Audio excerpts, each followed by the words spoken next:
아멘.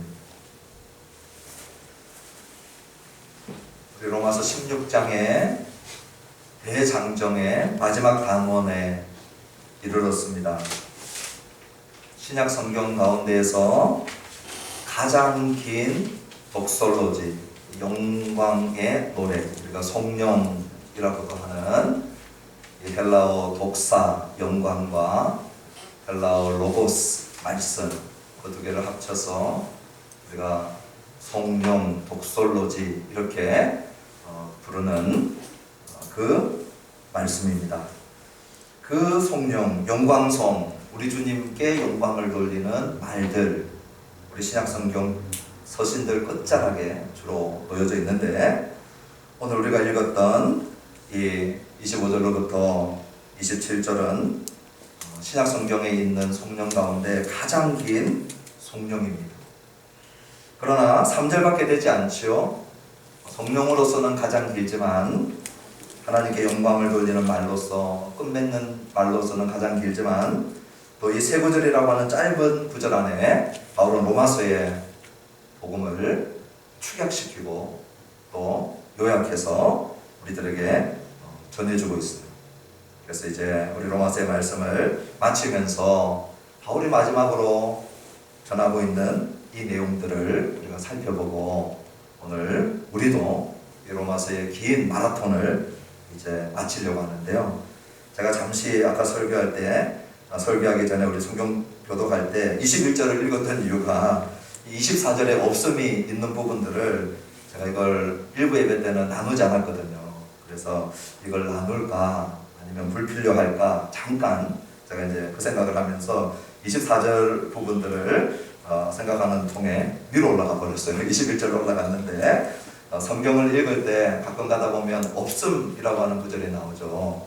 예, 없음이라고 하는 구절이 나올 때 이거는 그냥 빼지, 24절 해놓고 또 꼭 없음이라고 또 써요. 그래서 궁금하신 분들은 이런 데 또 이렇게 묶여가지고 말씀을 또 못 듣는 그런 경우가 있을까봐 잠시 짧게 말씀을 드리면, 성경의 장과 절, 우리 로마서는 16장으로 되어 있죠. 장과 절은 성경이 원래 기록된 것으로부터 800년에서 1000년이 지나가면서 등장하는 그러한 형태입니다. 원래는 몇 장 몇 절 이런 게 없어요. 그냥 통으로 우리에게 주어졌어요. 그런데 우리처럼 이렇게 모여가지고 예배 드릴 때 몇 장 몇 절이 없으면 이거 성경 오늘 어디 본문 읽읍시다 할 때 참 찾기 어렵겠죠. 그래서 예배를 드려 나가면서 공적인 예배나 성경 공부를 해 나갈 때 교회가 도움을 받도록 하다 보니까 실용적인 측면에서 후대에 장과 절을 이렇게 나눈 것입니다. 그러니 800년과 1000년이 지나서 만들어졌던 그러한 장절의 부분이었는데, 그 성경을 한번 공적으로 받아들여서 이렇게 장절로 공인화시켰던 본문이 있어요. 텍스투스 리셉투스라고 하는 좀 전문적인 단어인데, 본문을 받아가지고 이 본문대로 우리 성경 읽읍시다, 이 공인 본문, 그 본문을 중심으로 해서 쭉 내려왔는데, 그때가 이 에라스무스라고 하는 인문학자 아시죠? 에라스무스가 이 헬라어로 성경을 번역하면서 르네상스 시대에 고전으로 돌아가자라고 하는 운동이 일어났죠. 그때의 고전으로 돌아갈 때 성경 원어로 돌아갔던 거예요. 그래서 에라스무스나 이 르네상스 시대에 원어로 돌아가면서 성경을 재연구하면서 히브리어, 헬라어를 그때 당시에 가질 수 있었던 아주 제한된 사본, 아주 제한된 사본, 그 사본들을 가지고 이 장절을 다 나누어 놓았던 거예요. 그러니 16세기 그렇게 나누어 놓았던 제한된 사본을 가지고 썼는데, 지금 우리가 2020년대를 살아가죠. 2020년을 살아가는데 1948년에 이스라엘이 나라로서 독립을 하고 성경 고고학이 발달을 하고, 그리고 팔레스타인 땅을 리서치하고 또 이집트 땅을 고고학적으로 발굴할 수 있는 기회가 이제 열려지면서 19세기, 20세기에 들어와가지고 엄청나게 많은 좋은 사본들을 발견을 하기 시작했습니다. 원본은 많은 사람들이 뺏겨서 썼는데, 그 뺏겨 적었던 좋은 사본들을 19세기, 20세기 들어와서 발굴해 놓고 보니까 이 16세기의 공인 사본보다 훨씬 더 좋은 사본들이 이제 들어와 있는 것이죠. 그래서 좋은 사본이 뭔가 하는 것들은 또 너무 전문적이기 때문에 훨씬 더 오래되고, 그리고 서로 비교해 봤을 때 검증이 잘 되는, 그렇게 해서 비교해 보니까 오늘 여기 24절은 더 오래된 초기 사본에는 24절 내용이 없었던 거예요. 그런데 후대에 보니까 아마 누군가가 이 부분들은 후대에 이렇게 끼워 넣었던 그런 한두 절 정도가, 그런 것들이 교회 가운데 추가시켜 놓고 이런 흔적들이 증명이 되어지는 것들은 우리가 이제 뺀 것입니다. 그래서 16세기에 그들은 최선을 다했고, 그 몇 구절 되지 않는 이런 이 업섬이라고 하는 것이 얼마 되지 않는데 왜 없느냐? 이제 19세기, 20세기, 21세기에 들어와서 우리가 더 오래되고 더 좋은 사본들을 비교해 보니까 초기 사본에는 이것이 없다는 것을 확인한 부분들만 지금은 이 부분을 빼놓았어요. 그리고 주로 나눠주에 넣어놓았습니다. 그러한 이 사본학적인 일들을 우리가 염두에 두면 왜 없음이 있는가 하는 것들을 이해를 하면 좋겠습니다. 자, 오늘 이 본문은 시작을 바울이 25절에 이렇게 시작을 합니다. 우리 25절 다 같이 한번 읽어봅시다. 시작. 나의 복음과 예수 그리스도를 전파하는 영세 전부터 감추어졌다가. 바울이 오늘 이 마지막 세 구절을 남겨놓고 복음을 무슨 복음이라고 얘기하느냐? 나의 복음이다, 이렇게 얘기를 합니다. 저는 오늘 목사로서 또 설교자로서 로마서를 마치면서 제 마음속에 우리 성도님들이 이 로마서가 끝나고 난 다음에 로마서의 복음은 나의 복음입니다. 성경의 복음은 나의 복음입니다. 성경의 내용, 오늘 예수 그리스도를 중심으로 한 이 복음의 내용은 성경의 진리일 뿐만 아니라 나를 살리고 나를 자유케 하고 나를 구원하고 나를 성숙케 하고 나를 견고케 하는 내 복음입니다. 나의 복음입니다. 나와 상관이 있는 복음입니다. 저와 우리 성도님들이 함께 이 복음을 저는 그렇게 고백할 수 있으면 너무 좋겠다 하는 그 마음을 가지고 오늘 이 말씀을 들고 섰어요. 물론 여기 바울이 나의 복음이다 얘기할 때에 바울은 내 마음대로 지어낸 복음이다 이 말 아니죠. 바울은 성경의 복음, 또 구약에 예언되었던 복음, 다메섹 도상에서 본인이 직접 만났던 부활하신 예수님으로부터 받은 복음, 그 복음이에요. 그렇지만 그 복음을 전했고 복음을 가르쳤지만 오늘 이 마지막에 다시 한번 바울이 이것은 나의 복음이다 라고 고백하는 이 고백을 저와 여러분들이 집중적으로 오늘 주목해서 보고, 과연 나도 오늘 이 예배가 끝나고 다시 일상으로 돌아가고 살아갈 때에 이 복음은 나의 복음입니다 라고 얘기할 수 있는가?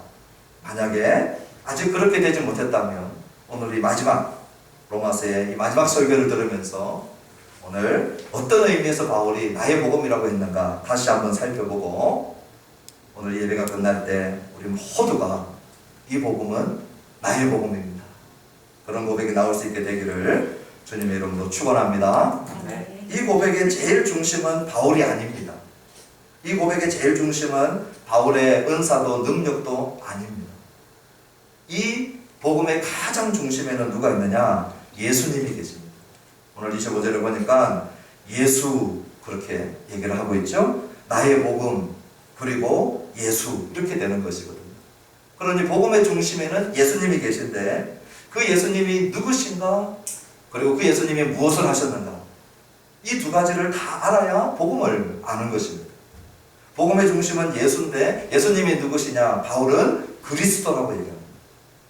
로마서에서 바울은 이 그리스도는 누구냐? 하나님의 아들이시다 얘기하는 것입니다. 신적인 분이시고, 그리고 그리스도는 기름 부음을 받은 영원히 통치하시는 왕이시자 구원자이신데 예수님이 하나님의 아들 그리스도이시다. 그럼 그분은 무엇하러 오셨느냐? 무엇하는 그리스도냐?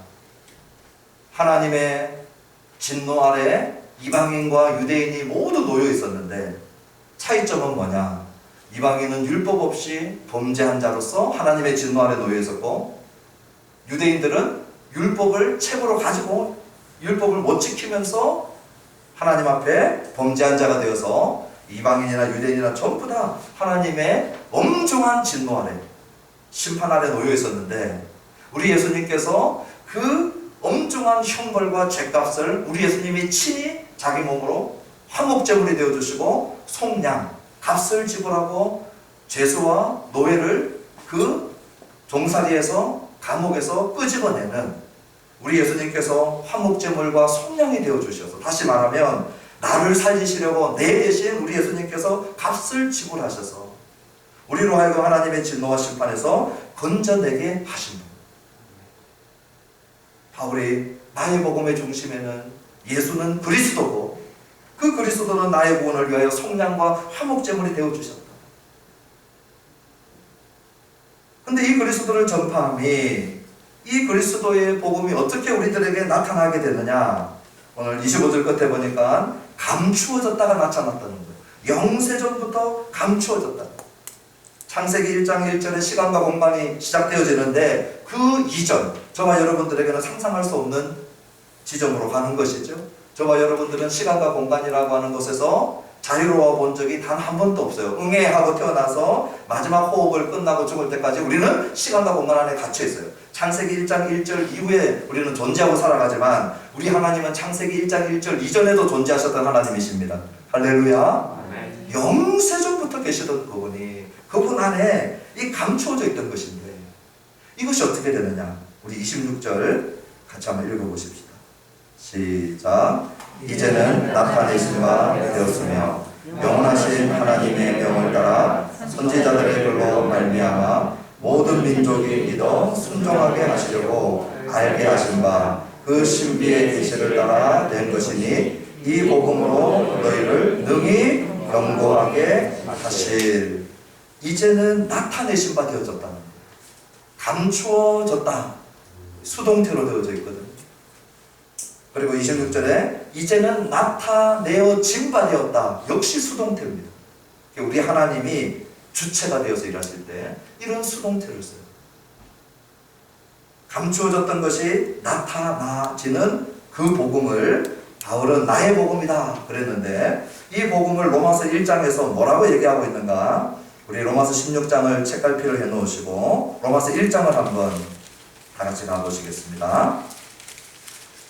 로마서 1장은 신약 성경 238페이지에 있어요. 자, 로마서 1장 1절입니다. 로마서를 시작하던 제일 첫 시작점에 바울이 뭐라고 하고 있는가, 우리 같이 한번 읽어보십시다. 시작. 예수 그리스도의 종 바울은 사도로 부르심을 받아 하나님의 복음을 위하여 택정함을 입었나니. 하나님의 복음이다 그랬어요. 그 하나님의 복음이라고 부르던 그 복음을 같은 로마서 1장 9절에, 우리 조금만 지나가면 9절이 있죠. 우리 9절을 같이 한번 읽어보십시다. 시작. 내가 그의 아들의 복음 안에서 내 심령으로 섬기는 하나님이 나의 증인이 되시거니와 항상 내 기도에 쉬지 않고 너희를 말하며. 그의 아들의 복음이다. 1장 1절에서는 하나님의 복음, 1장 9절에서는 그의 하나님의 아들의 복음이다. 그러더니 1장 16절에 가보십시오. 1장 16절 우리 같이 한번 읽어보십시다. 시작. 내가 복음을 부끄러워하지 아니하노니 이 복음은 모든 믿는 자에게 구원을 주시는 하나님의 능력이 됨이라. 먼저는 유대인에게요 그리고 헬라인에게로다. 하나님의 복음, 그의 아들의 복음 얘기하지 않고 16절에는 뭐라고 해요? 그냥 복음이라고. 그냥 복음. 이 복음, 그냥 복음. 그리고는 우리 한 군데만 더 읽어봅니다. 한 장을 넘기셔서 2장 16절. 2장 16절에 가면 로마서를 시작하는 그 시작점에 이미 바울이 이 하나님의 복음, 그 아들의 복음을 이렇게 얘기합니다. 2장 16절 시작. 곧 나의 복음에 이른 바와 같이 하나님이 예수 그리스도로 말미암아 사람들의 은밀한 것을 심판하시는 그날이라. 나의 복음이다. 시작하면서 이렇게 얘기했어요.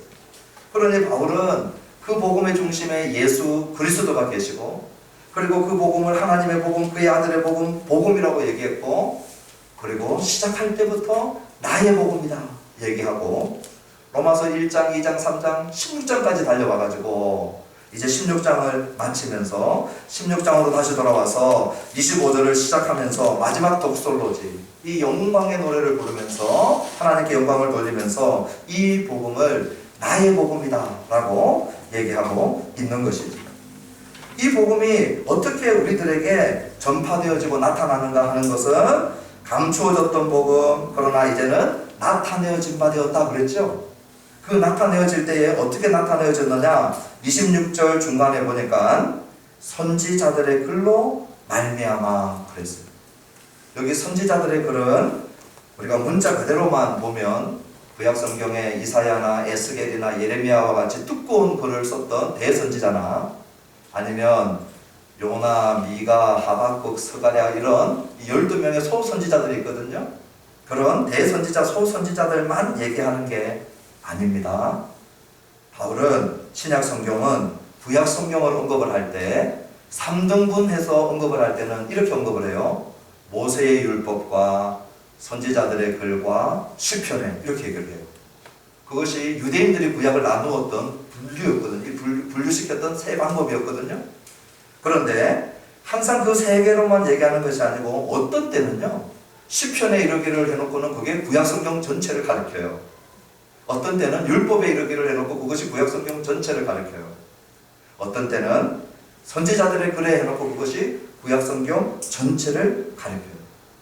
오늘 여기 나와 있는 26절에 선지자들의 글로 말미암아, 이것은 구약성경 전체를 가리키는 의미입니다. 그러므로 구약성경 전체에서 이 예수 그리스도의 복음을 감추어 놓았다가 이 구약성경을 통하여서 점점 나타내시고, 그 절정에 이르러서 누가 이 구약의 모든 예언을 성취하느냐, 우리 예수님께서 절정에 이르러서 이 예언을 성취하신다는 겁니다. 그러면 구약성경 전체에서 이 복음이 어떻게 나타나는가? 제일 먼저 우리가 기억할 수 있는 것이 창세기 3장에 보면 이런 가장 원시적인 복음이 나옵니다. 여자 얘기가 나오고, 그리고 뱀 얘기가 나옵니다. 창세기 3장 15절에 보면 여자의 후손이 뱀의 머리를 상하게 하고, 또 뱀의 후손이 여자의 발꿈치를 상하게 할 것이다. 여자의 후손의 발꿈치를 상하게 할 것이다. 그 얘기를 해요. 그래서 창세기 3장에 그 내용을 처음 딱 읽는 사람들은 어떤 생각을 할까요? 이 여자의 후손이 도대체 누군가? 뱀은 누군가? 그리고 뱀의 머리를 상하게 한다는 건 또 뭔가? 발꿈치를 상하게 한다는 건 뭔가? 저와 여러분들처럼 알 수가 없어요. 우리는 이미 신약성경까지 다 읽었기 때문에 여자의 후손이 누구인지 짐작할 수 있지만, 창세기 3장 15절을 처음 읽었던 사람은 알 길이 없는 거죠. 그 짐작만 할 뿐이에요. 그런데 점점 시간이 갈수록, 창세기를 열어갈수록 여자의 후손이 누구인지 알려주는 거예요. 뱀이 누구인지 알려주는 거예요. 뱀은 옛뱀, 마귀, 사단, 류와 야단, 용이라고 하는 마귀 사단을 가리켰거든요. 그 마귀 사단의 머리가 박살나는 일이 여자의 후손의 발꿈치가 상할 때 일어난다는 거예요. 그게 최종적으로는 십자가 사건을 얘기하는 거예요. 우리 주님이 십자가에서 손과 발에 못이 박힐 때, 그때 이 마귀가 우리를 정죄하는 정죄권과, 또 마귀가 우리를 정죄하고, 또 마귀가 우리를 계속 비방하고, 그 모든 죄의 형벌, 사망의 권세, 죄 때문에 파산되어진 사망의 권세가 십자가와 부활, 우리 예수님의 십자가와 부활로 박살이 나는데, 창세기 3장에는 그게 선명하게 보이지 않아요. 그런데 성경을 읽어가다 보면 창세기 12장쯤 가면 아브라함 얘기가 나옵니다. 우리 하나님께서 아브라함을 통하여서 자손을 주고 땅을 주고, 그리고 모든 열방이 아브라함을 통하여 복을 받을 것이다. 그런데 이 아브라함을 통하여 오는 이 복은 반드시 아브라함의 자손을 통하여서 주어집니다. 그래서 여자의 후손이 누구인지 이제 감을 잡게 되는 거죠. 아하, 아브라함의 후손으로 와야 되는구나. 아브라함 후손 중에서도 반드시 우리 주님이 왕이 오는데, 왕은 유다 지파를 통해서 온다.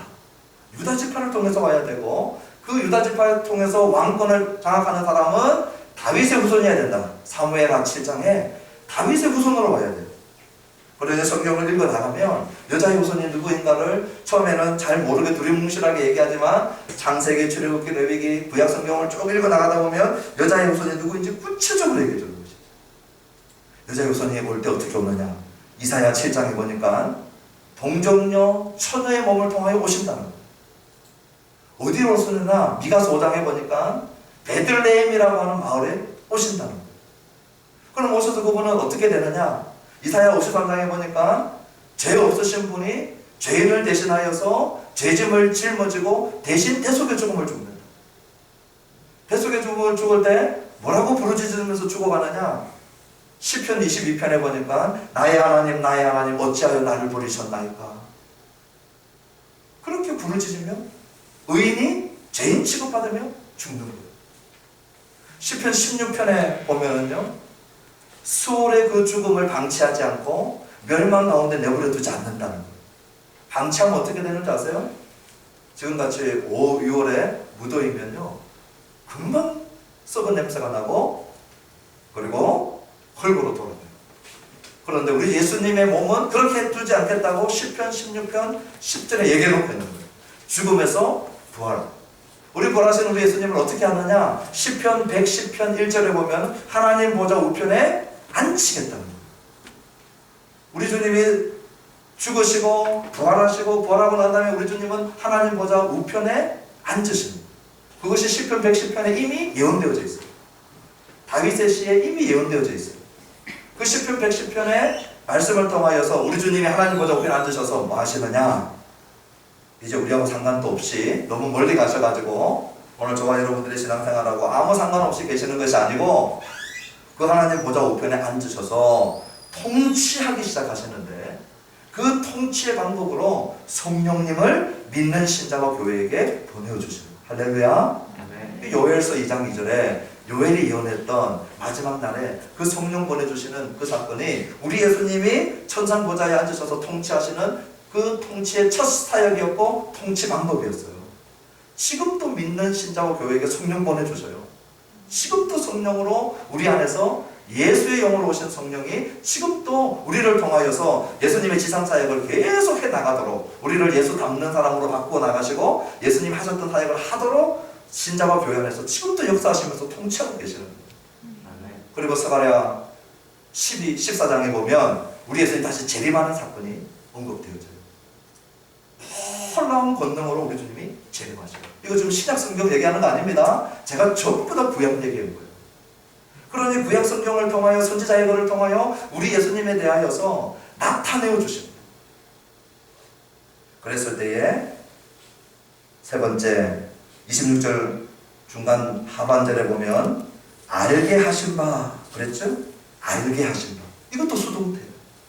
그러니 복음은 선포되어지고 우리 믿음은 어디에서 났느냐? 로마서 10장에 보면 믿음은 들음에서 나요. 진리와 복음을 계속해서 들을 때 그때 이 믿음이 나는데 이 알게 하시는 것, 나타내어 주시는 것, 감추었던 것이 나타나고 감추었던 것이 나타나지고 알게 하시는 모든 것, 이 세 가지가 다 수동태로 되어져 있다. 우리 하나님이 주체가 되어서 일하고 계신다는 것. 그러면 알게 하신 목적이 뭘까? 감추어 놓았던 것을 이제 선지자들을 통하여 드러내시고 예수님을 통하여서 절정에 달하도록 성취시키고 난 다음에 알게 하셨는데 알게 하시는 목적이 뭐냐? 26절의 중간에 보십시오. 모든 민족이 믿어 그랬어요. 첫 번째가 뭐냐? 믿게 하시려고 알게 하신다는 거예요. 바울이 나의 복음 그랬죠? 나의 복음이라고 하니까 지극히 개인적인 우리 개인의 신앙에 포커스를 맞추고 싶은데 그런데 지극히 개인적인 신앙 고백을 하면서도 바울의 마음과 눈은 어디에 가 있을까요? 모든 민족에게 있어요. 모든 민족. 유대인에게만 아니라는 거예요. 로마인에게만 아니라는 거예요. 모든 민족이 믿어. 복음이 바라보고 있는 지점이 어디냐? 나를 통과하여서 모든 민족을 향하고 있는 것이죠. 하나님이 아브라함 처음 불렀을 때 기억나십니까? 많은 자손 주고 약속한 땅 주고 그리고 너를 복이 되게 할 것이다. 너는 복의 근원이 되어서 모든 민족이 너로 말미암아 복 받을 것이다. 그때 누가 들어있었느냐? 모든 민족이. 아브라함은 유대인의 조상이고 이스라엘의 조상인데도 불구하고 하나님이 아브라함 부를 때 모든 민족을 바라보면서 아브라함을 불렀던 거예요. 복음은 이런 역사를 이루어요. 나의 복음이지만 나의 복음은 모든 민족에게 영향력을 주고 이 모든 민족이 복음의 대상이 되고 그 모든 민족이 믿는 믿음의 역사가 일어나도록 복음을 알게 되면 이런 일들이 일어나요. 또 하나가 뭐냐? 두 번째, 순종하게 하신다. 복음을 믿으면 우리가 죄와 사망에서 구원받습니다. 마귀와 사탄과 그리고 자아로부터 우리 구원받아요. 지독하게 이기적이고 지독하게 자기중심적이고 지독하게 세상적이고 지독하게 마귀적인 우리가 지독하게 지옥 체질인 우리가 믿고 구원받아요. 그런데 믿고 구원받는 것으로 끝나지 않고 오늘 26절 중간에 뭐라고 얘기하고 있는 거예요? 순종하게 하시려고 그렇게 얘기하고 있죠. 순종하게 하시려고. 그러니 믿고 난 다음에 이 복음은 우리로 하여금 성숙의 길로 이끌어갑니다. 오늘 우리 안에 폐단이 있는데 그 폐단 중에 하나가 뭐냐? 예수 그리스도를 믿고 천국 가는 티켓 정도로 생각을 하고 나는 이 티켓을 확보했다. 나는 예수 믿고 천국 간다. 나머지 천국 가는 과정 가운데서의 삶은요. 삶에 대해서는 별 관심이 없어요. 구원의 확신이 너무 충만해가지고 삶에 대한 관심이 없어. 근데 성경은 뭐라고 얘기하고 있어요? 믿어. 우리가 의로움을 받고 구원받을 뿐만 아니라 우리의 천국 가는 그 시간까지 우리를 부르시는 그날까지 우리는 뭐하게 하신다는 거예요? 두 번째, 순종하게 하신다는 거예요. 복음이 우리들 안에 일으키는 역사예요. 순종하게 하는 거예요. 그리고 마지막으로 26절 끝에 이 복음으로 너희를 능히 견고하게 하신다. 견고하게. 복음이 저와 여러분들을 견고하게 하신다. 이 마지막 견고하게 하신다 이 말은 너희들 해병대 정신을 가지고 이를 악물고 강건해지도록 스스로 강건하라 그 말 아닙니다. 너 정신 똑바로 차리고 네 정신력으로 견고해져 그 말이 아닙니다. 주어가 너희가 아니에요. 주어가 우리가 아니에요. 우리 신자가 아니에요. 주어가 복음입니다. 복음. 복음이 너희를 복음으로 능히 견고하게 하실 것이다. 하나님이 복음을 사용하셔서 우리를 견고하게 하신다. 그런데 복음 생각하면 이 세 가지를 잘 통합해서 생각하지 못하고 지옥 안 가고 천국 가게 하는 복음, 믿고 구원받는 복음 정도에서 다 끝나요. 그것도 안 되는 것보다 그렇게 되는 게 좋지만 그러나 믿고 구원받는 것에서 끝나지 아니하고 순종함이 따르고 그리고 신앙생활 하면 할수록 견고해지는 그런 역사가 복음의 정상적인 역사라고 하는 것을 오늘 저와 여러분들이 알게 되기를 주님의 이름으로 축원합니다. 저는 이 세 가지를 볼 때마다요. 구약의 아브라함이라고 하는 인물을 계속해서 생각해요. 그럼 아브라함 누군지 아십니까? 집안 대대로 제사 지내는 집안이에요. 제사의 뿌리가 너무 깊어. 갈대아 우르에서 자기 아버지 데라와 함께 온 집안이 제사에 헌신된 집안입니다. 누구에게 제사 지냈느냐? 이 갈대아 신에게 제사 지냈어요. 그 당시 갈대아 신은 달신이었습니다. 달신. 지금 이 무슬림들이 그들의 무슬림 나라 국기에 보면 이 초승달이 다 들어가 있는데요. 그 지역에 그 지역. 달신을 섬겼어요. 집안 대대로 헌신한 우상숭배자 집안입니다. 하나님 누군지 알지도 못했어요. 그런데 어떻게 하나님을 만납니까? 우리 하나님이 아브라함을 찾아갔어요. 찾아가서 아브라함을 불러내십니다. 부르시면서 너는 본토 친척 아비 집을 떠나 내가 내게 지시하는 땅으로 가라. 그 땅이 어디냐? 가나안 땅이었어요. 그런데 우리가 아브라함 생각하면 정말 믿음의 사람, 순종의 사람, 믿음이 성숙한 사람 이렇게 생각하는데 창세기 12장에 우리 주님이 본토 친척 아비 집을 떠나 내가 네게 지시하는 땅으로 가라 그랬는데 아브라함이 제대로 지킨 게 없어요. 자기 아버지 데라랑 같이 나가고 자기 조카 롯 데리고 나가고, 그리고 자기 아버지가 죽는데 죽은 장소가 어디냐? 하란이라고 하는 곳에 죽어요. 그 하란이 어디냐? 갈대아 우르 경계선 마지막 영역이에요. 다시 얘기하면 갈대아 우르를 안 벗어나는 거예요. 가장 안전한 곳이거든요. 문화가 통하고 자기를 알 수 있는 사람들이 있을 가능성이 있고, 그 지역을 넘어가는 것, 타 문화권으로 완전히 넘어가는 것 아브라함이 못했어요. 그런데 자기 아버지 데라가 죽고 난 다음에 깨달은 거예요. 하나님이 지시한 땅으로 가라 그랬는데 나는 지금 뭐 하고 있는가? 아버지 죽고 하란을 떠납니다. 근데 놀라운 게요, 창세기 12장에 바로 어디로 갔느냐? 그 하나님이 지시한 가나안 땅에서 가서 머무르는 게 아니고 기근이 찾아와가지고 바로 애굽으로 내려가 버려요. 애굽에 내려가니까 바로가 있고, 그 바로 앞에 자기 아내 사라를 두고, 이 바로가 이 아름다운 자기 아내를 손댈 것 같으니까, 남편을 죽이고 손댈 것 같으니까 내 아내라고 하지 말고 누이라고 해요. 그게 아브라함의 실체입니다. 못나도 보통 못나야죠. 남편이 자기 아내를 넘기는 거예요. 그쯤 되면 우리 하나님께서 아브라함을 잡아 족쳐도 이게 속이 안 시원할 판인데, 또는 애굽의 바로를 우리 하나님께서 그냥 어떻게 하시고 아브라함도 같이 혼을 내셔야 되는데, 창세기 12장 읽어보세요. 하나님이 그날 밤에 이 애굽의 왕 바로에게 나타나가지고요, 바로에게 엄청나게 책망을 하십니다. 그리고 바로가 은과 소와 양과 가축을 다 아브라함 손에 쥐어주고 내보냅니다. 그때 애굽을 빠져나오면서 가나안 땅을 향해 올라가는 이 아브라함 속에 뭐가 있느냐? 창세기 12장에 처음 자기를 만나서 약속하셨던 그 약속을 아브라함은 못 지켰는데, 하나님은 신실하게 그 약속을 지키기 위해서 아브라함에게 자격에 맞지 않는 은혜를 베풀어 주는 거예요. 그때 아브라함의 믿음이 순종하는 믿음으로 하나님을 향하여 바뀌어집니다. 그리고 13장에 기가 막힌 땅을 앞에 두고 조카 롯하고 헤어집니다. 지금 우리식으로 하면요, 지하철역이 들어오고 강남까지 그냥 10분 만에 갈 수 있는 금싸라기 같은 땅 하나 하고, 아무 짝에도 쓸 수 없는 맹지하고 맡아놓고, 어떤 거 선택할래? 그러면 저와 여러분 뭐 선택하겠어요? 물어보는 제가, 아브라함이 어떻게 하느냐? 자기가 삼촌이고 더 위에 있었는데도 불구하고 롯 보고요, 네가 먼저 선택하는 거예요. 롯이 딱 보니까 이건 바보도 이 찬스를 놓치지 않죠. 너무 살기 좋아 보이는 그 금사라기 땅, 소돔 땅을 딱 선택을 합니다. 그렇게 할 수 있는 믿음이 어디서 나왔어요?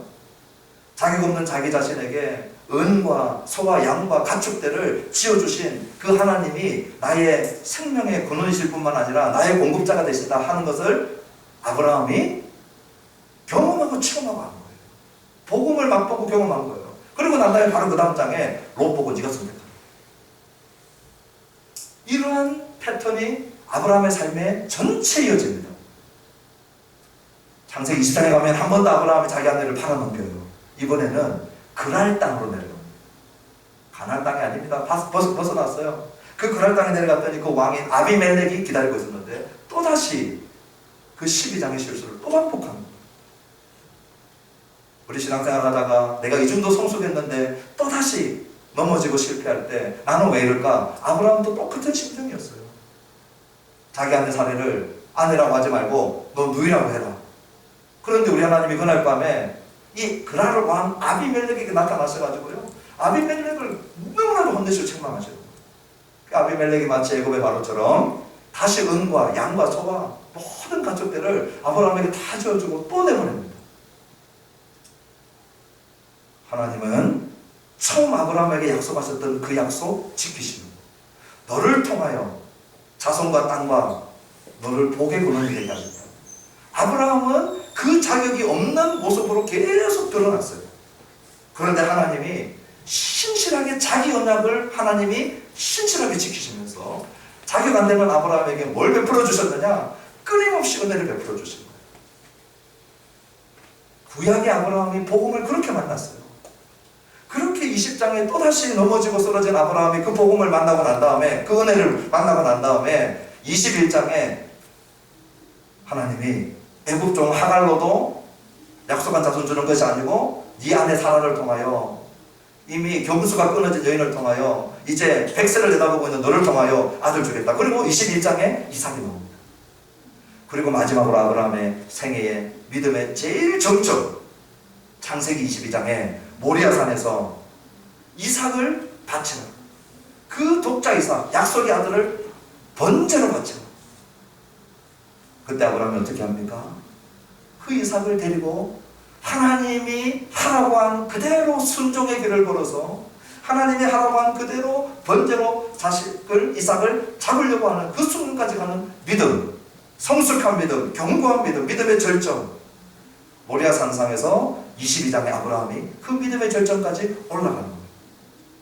그러니 우리 아브라함을 이해할 때 이 22장 사건만 계속 보고 아브라함은 이렇게 믿음의 사람이었구나, 그렇게 생각하면 그 과정 가운데 우리 하나님이 얼마나 헌신하시고 얼마나 은혜 베풀어 주시고 얼마나 참으시고 얼마나 우리 하나님이 신실하셨는가를 놓쳐버리는 거죠. 아브라함은 너무나도 잘 알고 있었어요. 나는 신실하지 못했는데 우리 하나님이 그 신실하심으로 자기가 안 되는 나에게 은혜를 베풀어 준 결과 아들을 바치는 성숙하고 견고한 믿음까지 이루게 되어진 거예요. 또 하나의 사건이 출애굽 사건이에요. 430년 노예로 살다가요, 하나님이 노예의 땅에서 끄집어낼 때 이스라엘 백성들이 얼마나 감사했는지 몰라요. 노예살이 끝나고 약속의 땅으로 갔는데 언제까지? 홍해가 가로막히기 전까지는. 그런데 가다 보니까 홍해가 앞쪽에 드러났을 때 그 감사가 바로 불평으로 바뀌어버려요. 우리를 여기서 죽게 하려고 애굽에서 건져냈느냐. 그때 하나님이 모세 보고 지팡이 든 손으로 바다를 가리켜라. 그러면 그때 홍해를 갈라지게 할 때는 이스라엘 백성들의 믿음으로 갈라진 거 아닙니다. 우리 하나님께서 그 홍해를 가르시고 마른 땅 건너가게 하셨어요. 이스라엘 백성들은 그냥 갈라진 땅 건너간 것밖에 없어요. 그렇게 시작한 그 여정길이 광야 40년 동안 하나님께서 은혜 베푸시고 공급하시고 입히시고 막아주시고, 그리고 이제 가나안 땅에 들어가기 직전 요단강을 건널 때 여호수아 3장에 가면 이번에는 강을 그냥 갈라놓고 너희들 건너가게 하시지 않습니다. 어떻게 하시는지 아셔요? 제사장들이 언약궤를 메고 제사장들이 그 흘러넘치는 강물에 발을 담궈야 돼요. 발에 물이 적셔져야 돼요. 그 적셔질 때 강물이 멈춘다. 실제로 제사장들이 언약궤를 메고 그 강 안으로 들어갑니다.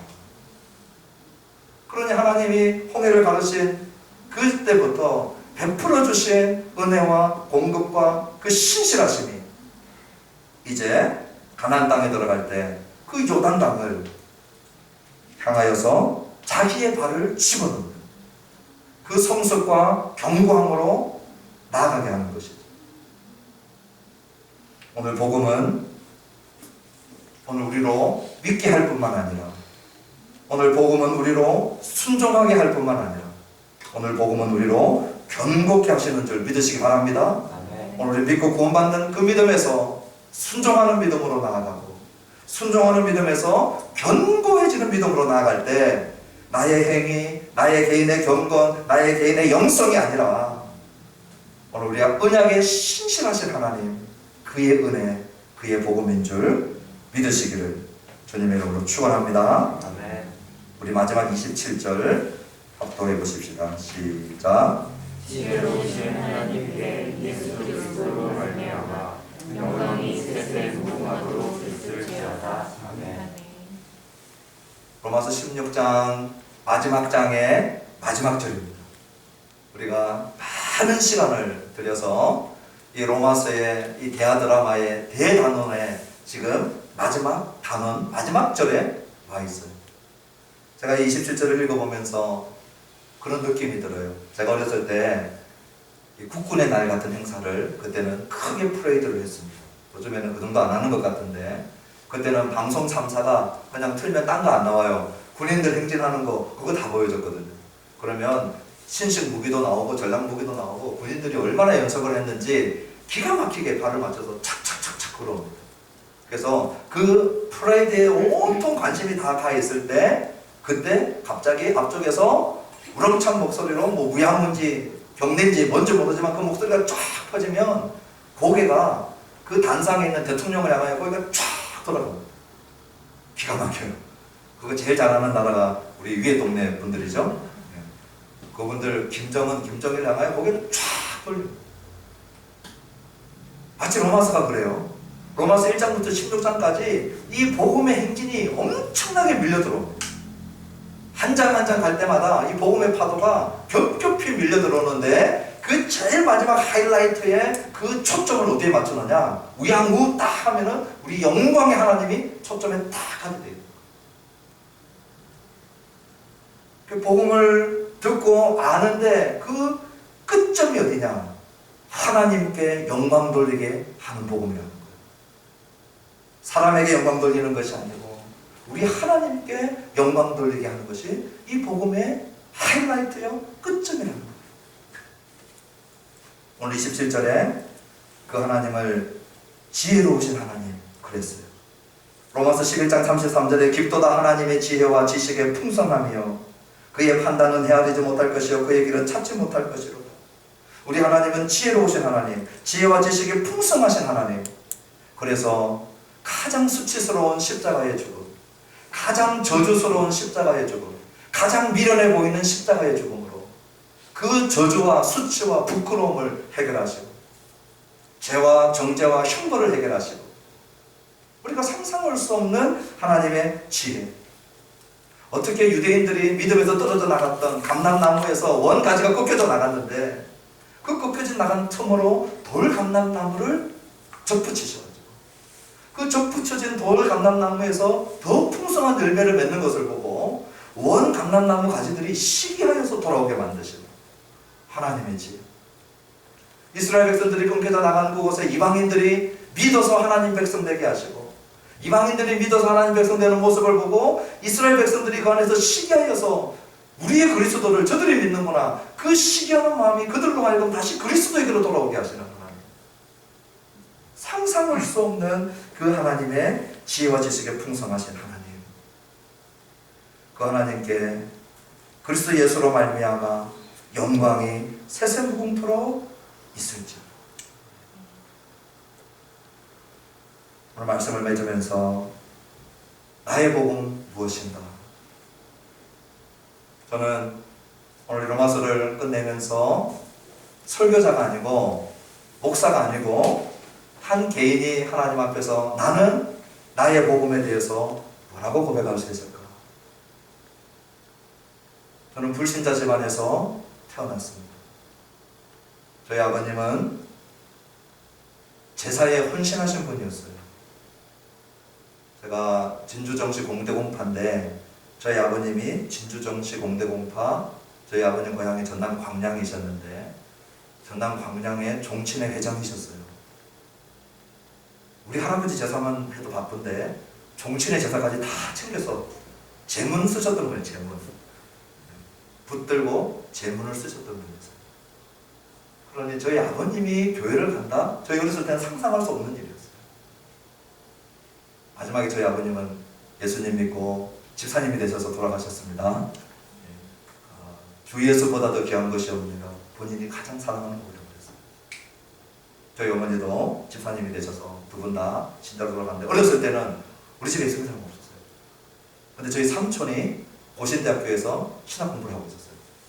유학을 온 거죠. 전라도에서. 저희 아버님이 그때는 부산에서 공직 생활을 하시고 부산에서 이제 터전을 찾고 계셨을 때인데 그래서 유학을 오면 저희 집에서 이제 공부를 했던 거죠. 그래서 삼촌이 신학생이니까 지금 목사님이시고 그러니까 저희 형제들은 교회를 따라나가는 거예요. 그래서 저도 저희 누님도 손잡고 교회가 나간 거예요. 삼촌 다니는 교회. 근데 시간이 지나니까 형제들은 교회를 다 떠났어요. 저 혼자만 남았어요. 그래서 제가 고등학교 때 고등학교 막 올라가고 얼마 안 돼서 이 머리를 한번 다치고 그리고 기절을 하는 거예요. 기절, 사람이. 저희 형님하고 방에서 얘기하고 있는데요. 갑자기 팍 쓰러져요. 얼마나 무서운지 정신을 잃어버려요. 그 시간 이후로 내가 건널목에 서 있다가 쓰러지면 죽겠구나 이 생각이 드니까요. 죽음에 대한 두려움이 저를 계속 공포감으로 몰고 갔어요. 그런데 5살 때부터 교회를 다녔으니 제가 이 치료하시는 이 하나님 붙들고 뭣도 모르고 그냥 이불을 뒤집어 쓰고 계속 살려달라고 너무 무섭습니다. 그 고등학교 올라간 지 얼마 안 되는 학생의 마음속에 얼마나 무서웠는지 몰라요. 근데 하나님이 내가 너를 치료했다 안 하시고요. 뭐라고 하시냐면요. 십자가를 자꾸 보여주시는 거예요. 십자가를. 내가 눈을 감고 기도하면 마치 여기가 갈보리 언덕 같아요. 그리고 십자가가 바로 내 머리 위에 있는 것 같아요. 그리고 그 피가 그냥 뜨거운 피가 흘러내리는 거예요. 그러면서 네 죄를 사하고 내가 너를 이만큼 사랑해. 그걸 3일을 그래요. 3일. 그때 그 3일이 끝나고 난 다음에 제 마음속에 그 죽음에 대한 두려움의 공포로부터 하나님이 저를 해방시키시는데요. 그 죽음에 대한 두려움에 잡혀있던 나를 해방시키시는 하나님이 너무 감사한 거예요. 그래서 망왕의 왕 내 주께서 왜 고초당했나. 이 벌레 같은 날 위에 그 고초당했네. 십자가 내가 처음 볼 때에 그 십자가 내가 처음 볼 때에 이 모든 고통에서 나를 해방하시는. 그래서 제가 제일 처음에 나의 복음은 저는 그 죽음의 두려움으로부터 나를 복해주신 복음이었어요. 그리고 그 복음이 너무 감사해서 신학을 공부하고 주의 종이 되겠다 그랬는데 시간이 지나가는데요. 하나님이 안 믿어지는 거예요. 하나님이 안 믿어지는 거예요. 교회 생활을 얼마나 열심히 하는데 하나님이 안 믿어지는 거예요. 그래서 제가 얼마나 교회 생활을 열심히 했는지 한번 어떤 때는 생각을 해봤어요. 그때는 주일학교가 오전 9시에 하고 오후 4시 반에 2번 할 때 오후 2시에 중고등부 예배가 있어요. 오전 11시에 예배가 있어요. 저녁 7시 반에 어른 예배가 있어요. 그 사이에 어른 성가대, 중고등부 성가대, 연습 성가 이래부터 제가 두 성가대 지휘를 제가 다 했어요. 이 실력으로. 그러니 주일날요 정말 앉아서 밥 먹을 시간이 없어요. 그러니까 저희 담임 목사님 또 교회 집사님들 야 진짜 믿음 좋다 그랬어요. 그때 제 마음속에 하나님이 안 믿어져서 너무 괴로웠어요. 우리 목사님의 하나님은 진짜 계시고 우리 권사님의 하나님은 진짜 계시고 우리 전사님이 하나님 계시고 우리 선생님들 하나님 계시는데 나의 하나님은 안 믿어지는 거예요. 너무 먼 거예요. 그래서 교회 갔다가 집에 오면요 제가 다리를 벽에다 올려요. 다리가 너무 아프니까. 그리고는 그 사막을 걷는 허탈감이 있어요. 모래를 입에 이렇게 씹어먹는 고통이 있어요. 영적인 고통이 있어요. 하나님이 안 믿어지는데 교회에서 열심을 내야 되니까 얼마나 힘들겠어요. 그래서 제가 신학생들 중에 하나님 안 믿는 사람 있다는 거 알아요. 교회에서 열심히 내는 사람들 중에 하나님 안 믿고도 열심히 낼 수 있을 수 있다는 거 제 경험을 알아요. 그리고 군대를 갔는데 이 교회 가는 버릇이 잘못 떨어져가지고요. 무슨 일이 있어서 교회를 가는 거예요. 아니, 군대에서 어떻게 생각할까요? 얼마나 믿음 좋겠네 이렇게 생각을 하는 거예요. 나는 하나님이 안 믿어져서 괴로운데 이거 인간적 의리로 교회를 간 거예요. 인간적 의리로. 의리를 끊을 수 없다. 하나님은 안 믿어지지만 나는 이 의리만은 지키겠다. 의리로 교회를 갔어요. 그러니 거참들한테 언어, 물리적 폭력 정말 많았어요. 그때는 90년대, 92년도에 제가 군대를 갔습니다. 그렇게 어렵게 생활하니까 군목이 보고 진짜 믿음 좋은 줄 알고 요단군종이 되라 그러는 거예요. 그래서 제가 믿음도 없는데 날라면 또 되겠다 그랬어요. 그래가지고 제가 요단군종이 되어서 이제 군대 전도사님이 되는 거예요. 그러니 얼마나 힘들겠습니까? 믿음 없는데 교회를 하는데 이렇게 힘들게 하는데 우리 군종이 해야 되는 일이 뭐냐면 초코파이 들고 금요일날 하면은 초소를 방문하는 거예요. 초소를. 그래서 제가 그 초소를 방문하는 일을 다 마치고 야외 초소 마치고 들어오면 제일 마지막이 어디냐? 지하 상황실하고 통신실이에요. 상황실 통신실은 보안이 잘 돼요. 그 마지막에 이제 여기 이제 끝나면 이제 나는 끝나는 게 하루 일과가 새벽 한 2시쯤 돼요. 2, 3시. 그래서 상황실에 들어가가지고 통신실에 들어가가지고 제가 성경 하나 읽어주고 초코파이 나눠주고 기도하고 나오거든요. 그래서 제가 성경 읽어주고 초코파이 나눠주고 나오려고 하는데 저보다 2개월 후임인 김유종이라고 하는 대구 출신의 이 후임병이 저보고 비아냥거리는 거예요. 내가 정용신 상병님보다 하나님을 더 잘합니다. 걔는 교회 다닙니다. 제가 얼마나 비참한지요. 2개월 후임이 고참한테 이거는 거의 군대에서 있을 수 없는 일이거든요. 근데 나보다 하나님을 더 잘하는데 불신자가. 근데 그 말이 거의 맞는 것 같아요. 나는 제가 얼마나 믿음 없는 단계에 있었는지.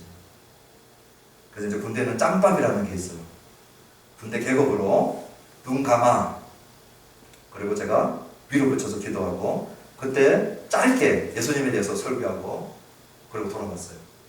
그때 제가 네오만에 돌아왔을 때 정말 허탈했어요.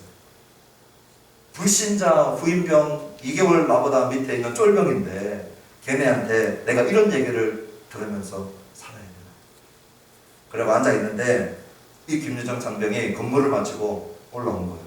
지방으로 안 가고 지 네오만 안 가고 내 네오만 와가지고 아까 전에 얘기했던 그 예수님 얘기 좀 해달라는 거예요.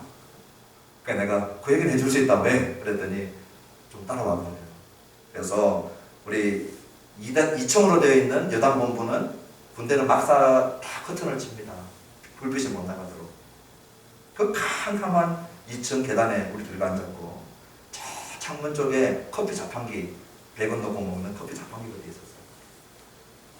이 김유정 병이 뭐라고 하냐면 자기 부모가 다 무당집이고 자기 누나도 그 무당 그걸 군대림을 안 받으려고 하니까 이유도 없이 병원에서 그냥 죽어가 아파가고 그리고 자기도 한번 죽다 살아난 병원이에요. 어떻게 됐느냐 그랬더니 이 캄캄하게 기절을 했는데 강물을 향하여 걸어 내려가는데 자기 앞에 여자애 하나 있고 할아버지가 하나 있어요. 자기가 세 번째 썼는데 그 강물에서 이 저승사자 같은 시커먼 옷을 입은 사람이 배를 타고 오는데 한 명씩 부르는데 여자도 타고 그 할아버지도 타는데 이 김유정 상병이 자기가 타려고 하니까 바닷물에 빠져서 못 타고 깬 거예요. 그 다음부터 뭐가 보이는 거예요. 영적인 세계가 악한 영적인 세계가 연결될 거예요. 자기 부모들이 하던 그 짓을. 그래서 자기는 언제든지 귀신을 부를 수 있다는 거예요. 또는 귀신들이 자기를 압도할 수 있다는 거예요. 우리가 야간에 근무 쓸 때 건물을 빠지는 건 상상할 수 없거든요. 근데 이 김유정 사람이 건물을 못 가요. 눌려가지고. 그래서 다른 근무자가 근무 썼던 경험들이 여러 번 있었어요. 그래서 제가 이제 그 얘기를 들어보니까 웃는 귀신이 오면 같이 웃고 우는 귀신이 오면 같이 운다는 거예요. 자기를 누르는 귀신은 눌리고. 그래서 내가 그런 귀신 부르지 마라. 내가 무서웠거든요. 절대 부르지 마라. 막 사울이 엔돌에 신접한 여인 하나님이 가정하게 여긴다 막 그러고 있는데 이미 눈이 돌아가고 이미 불렀어요. 같이 앉아있는데 그때 저의 유일한 구원 투수가 누구였느냐, 제 후임병, 제가 이름은 얘기 안 하겠습니다. 이 안씨, 그때 대학원까지 나온 강도사 한 분이 계셨어요.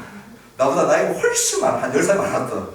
나는 이분만 믿고 이제 나보다 후임이지만 이분이 같이 있으면 되겠다 그러고 있는데 그 안이병이 이병이었는데요. 커피통을 딱 들더니 정상병님 커피는 제가 씻고 갖다 놓겠습니다. 들고 와버렸어요. 나도 들고 나온 거예요 이제.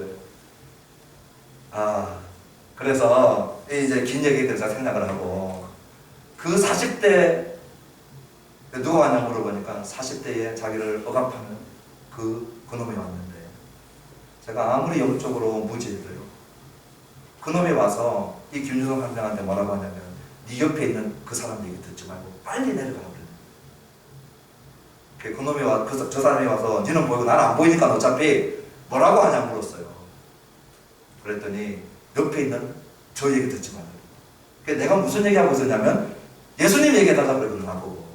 그래서 나는 예수님 얘기하고 있었어요. 그 얘기 듣지 말라고. 그 말을 듣는 순간 거의 다 죽어가는 믿음이었지만 마지막 믿음의 자존심이 발동을 한 거예요. 그때 제가 사도행전 16장 NIV 성경으로 막 읽고 있었어요. 빌립보에 귀신 들린 여종을 바울이 쫓아낼 때 In the name of Jesus Christ, I command you, come out of her. 제가 영어로 했어요. 믿든지 마시든지. 영어로 너무 무서워가지고요. 그 내 눈에는 안 보이지만 그쪽에 손을 내밀고 In the name of Jesus Christ, I command you, come out of her, come out of him. 3번을 그렇게 외쳤어요. 나중에 밑에 사망실에 우리 그 행정병들이 소리를 치니까 나중에 다 올라왔어요. 그런데 그 짧은 시간 안에 제 눈에는 아무것도 안 보였어요. 예수님의 이름으로 명령하고 쫓아낼 때 그 늘 와서 누르던 그 귀신이요. 이 김유정 상병의 표현으로는 마지막에 점 하나처럼 도망가는 걸 보여준 거예요. 그게 시작이었어요. 콘크리트 막사 아니었는데 콘크리트가 열리는 거예요. 그 김유정 상병에게. 저는 같이 있었는데 하늘이 열리고 하늘에서 강물이 쏟아지더라고요. 강물이 그의 머리를 통과하고 온몸을 통과하고 발바닥을 다 통과해서 자기를 깨끗하게 씻어내더라고요. 예수의 이름으로 명령하는 그 시간에 그 일들이 김유정 상병한테 일어난 거예요. 그 얘기를 저한테 하길래 나는 하늘도 안 보이고 다 깜깜한데 걔한테 다 보인 거예요. 그래서 지금 예수 믿잖아. 너 예수 영접 지금 해야 된다 그랬더니 제가 토요일 새벽이잖아요. 내일 저질에 가서 교회 가서 그 얘기를. 왜 교회 가서 하려고 하냐? 잘 들으십시오. 우리가 모여서 예배 드릴 때 수요일 그리고 주일 예배 드릴 때마다 군대교회에 지붕에 찬란한 빛이 머물러 있더라고요. 저는 못 봤어요. 한 번도 본 적이 없어요. 이 김유정 상병 눈이 그 불신자 때도 그걸 본 거예요. 이 친구는 영안이 좀 그때 열려 있었기 때문에. 우리 군대 교회가요, 거의 태만이 담배 피고 4분의 3 이상이 잠자요. 정신 차리고 예배 드리는 사람 극소수인데 하나님이 그 극소수의 예배를 받으시고 계십니다. 예배 때마다 찬란한 빛이. 실제로 주일날 진짜 제 발로 걸어와가지고 제가 여단군종에 그 밑에 대대군종, 포대군종 많았거든요. 그 여단, 대대, 포대군종이 다 있는 데서 무릎을 꿇고 예수님을 영접했어요. 그리고 그 다음부터 제가 하는 일이 성경을 타이프 쳐가지고요. 그 친구 내 어반에 갖다 주고 제가 내 어반에 넣고 이 성경을 한 일주일 굶주린 사람처럼 먹어야 되더라고요. 그리고 교회 와가지고는 이상한 소리예요. 정의선배님, 제 뒤에는 시꺼먼 거 붙어있고요. 제 뒤에는 하얀 거 붙어있고요. 쟤는 시꺼먼. 난 자꾸 고자질하는 거예요. 괴로워요 나중에는. 불러가지고 니는 제일 시꺼맸던 놈이다. 기억해라. 니를 하나님이 이렇게 보내셨는데 교회는 원래 시꺼먼 사람을 보는 거죠. 그때 제가 네모반에 내려와가지고요. 정말 새벽 한 3시, 4시 때쯤 이제 팔짝팔짝 뛰고 싶은데 너무 하나님이 진짜 살아계시는 거예요. 예수님의 이름으로 이 더러운 귀신이 떠나가는구나. 너무 좋아가지고 팔짝팔짝 뛰려고 하는 그 찰나에 제 평생에 몇 번 안 되는 하나님의 음성을 제가 그때 처음 들었어요. 누가복음 10장 20절 말씀으로 말씀하셨는데요. 네가 내 이름으로 귀신이 쫓아난 것으로 기뻐하지 말고 너 이름이 하늘에 기록된 것으로 기뻐하라. 귀신 나간 것 때문에 기뻐하지 말고 네 이름이 하늘에 기록된 것으로 기뻐하라. 제가 왜 얘기할까요? 제 믿음이 제일 좋았을 때, 나의 경건과 나의 거룩함과 나의 영성이 제일 좋을 때 이 일을 했었으면 조금이라도 내 영성이나 내 경건을 얘기하고 싶은데 저는 아까 전에 말씀드린 액면값 그대로입니다. 나의 경건, 나의 영성, 나의 믿음 바닥을 치고 있을 때였어요. 그러나 내가 고등학교 때 만났던 그 예수님, 그 십자가의 예수님, 내가 몇 년을 방황했지만 나는 방황했는데 우리 주님은 나를 붙들고 계셨어요. 우리 주님은 그의 공로로, 그의 신실하심으로 나를 구속하시고 나를 붙들고 계신 거예요. 내가 아니구나. 우리 주님이시구나. 우리 주님이시구나. 우리 주님이 신실하시구나. 우리 주님이 나를 붙들고 믿어 순종하게 할 뿐만 아니라 견고하게 하시는 이가 우리 주님이시구나. 우리를 그 나라까지 붙들고 가실 분이 우리 주님이시구나. 할렐루야. 아멘. 오늘 이 말씀을 마치면서 오늘 저와 여러분들이 로마서의 복음 공부 잘했다 이렇게 안 끝났으면 좋겠어요. 제가 영국에 갔을 때 믿고 구원받는 확신을 가지고 살아가는 신자들 외에 삶 속에서 이 복음을 가지고 살아내는 신자들을 만나고 또 한 번의 충격을 받았어요. 나는 믿고 사망군에서 두려움에서 빠져나오고 믿고 이제 구원받는 이 믿음이 얼마나 큰지 확인하고 감사했는데 우리 한국교회에서 제가 잘 못 봤어요. 솔직하게 구원의 신앙, 구원의 확신 가진 분들을 많이 봤었어요. 그런데요, 이 복음으로 부부관계를 하고 이 복음으로 직장생활에서 갈등을 이 복음으로 다루어내고 이 복음으로 이웃하고 다루어내고 갈등을 다루어내고 이 복음으로 자식과의 갈등을 다루어내고 제가 7년 동안 아버지네 있으면서 영국 성도들을 보면서 하나님이 저한테 얼마나 많은 이 도전을 주셨는데 오늘 이 말씀을 마치면서 저의 욕심이 있어요. 우리 하늘나무 교회는 이 복음을 듣고 믿어 구원받을 뿐만 아니라 의롭게 될 뿐만 아니라 이 복음 때문에 순종하기 시작하고 이 복음 때문에 이 복음이 우리를 견고케 하실 것을 믿고 이 복음으로 견고해지고 우리의 삶의 모든 영역에서 오늘 저와 여러분들이 갈등하고 고민하는 그 영역에서 이 복음의 정신, 이 관용과 관대와 은혜의 정신이 오늘 우리의 삶 속에서 계속해서 확장되어서 복음으로 살아내는 데까지 함께 나아갈 수 있게 되기를 주님의 이름으로 축원합니다. 찬양하고 예배를 마치십시오. 주님의 보좌 앞에서 간절히 기도합니다. 사랑의 제사장 예수, 날 위해 중보하시니 함께 주님의 보좌 앞에서 찬양하십시오.